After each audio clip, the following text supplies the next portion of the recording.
அக்கோய் தமிழிசை அக்கா, நீங்கள் என்ன சொன்னீங்க? அண்ணாமலை சுயநலவாதி.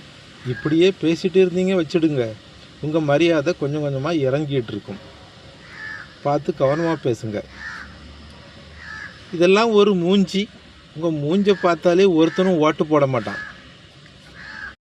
இப்போ அண்ணாமலை சார் ஒரு இயக்கம் ஆரம்பிச்சிருக்காரு.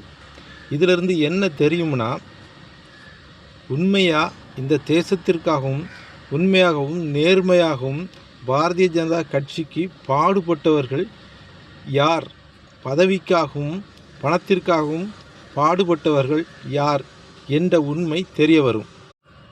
என்னவென்றால், அண்ணாமலைஜி சார் கூடால இப்போ யாரெல்லாம் சேர்றாங்களோ அவர்கள் அனைவரும் தேசத்திற்காகவும் கட்சிக்காகவும் உண்மையாகவும் நேர்மையாகவும் உழைத்தவர்கள்.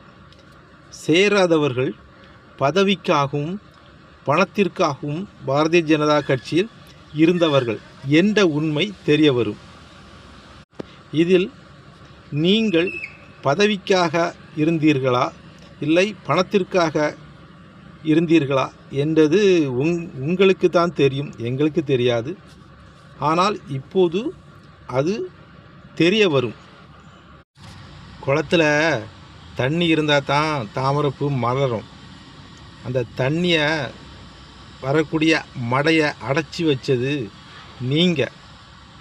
மடையை அடைச்சி வச்சுக்கிட்டு தாமரை மலரும் மலரும்னு சொன்னால் மலருமா?